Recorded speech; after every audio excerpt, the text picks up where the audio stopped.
Today's reading from Mark is the last public teaching of Jesus in his gospel. The only thing left in Mark's gospel is Jesus talking about the destruction of Jerusalem, which was to come, and we'll hear about that next week, and his return. And then after that in Mark's gospel, it's the narrative of the death and resurrection of Jesus. So that's where we are. Mark, of course, was writing this gospel not only to tell the story of Jesus, but to tell the story of Jesus to his particular Christian community of disciples.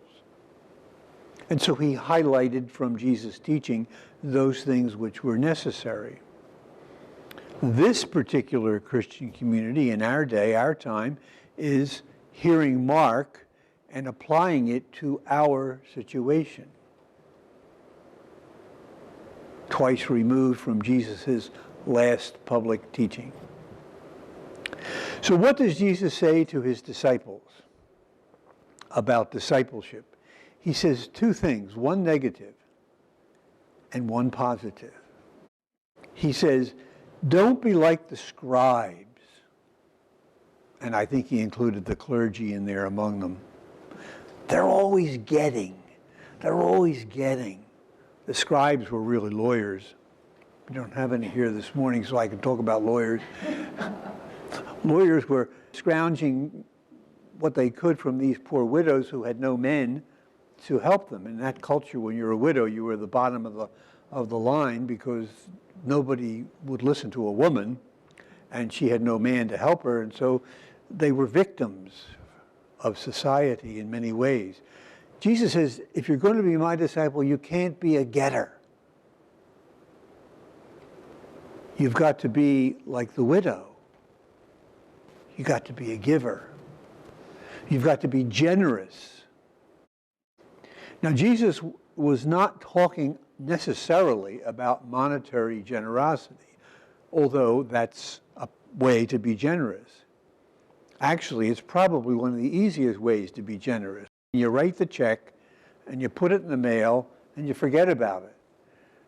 But the generosity that we need to be aware of and practicing as disciples on a day-to-day basis is the generosity which gives to people what they need, which may be money, but most often is something else.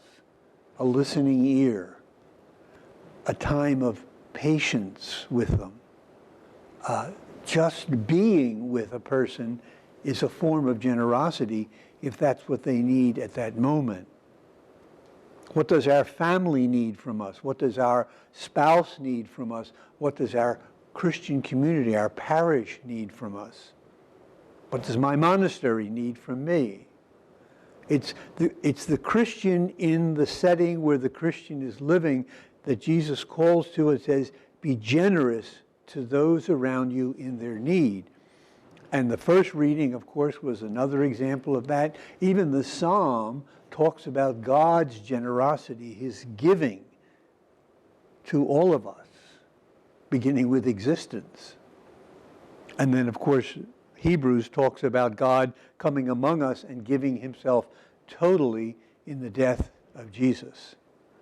So this is the end of our period of learning of how to be our school of discipleship.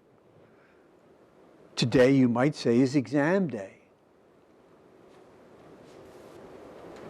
But it's a day you mark your own paper.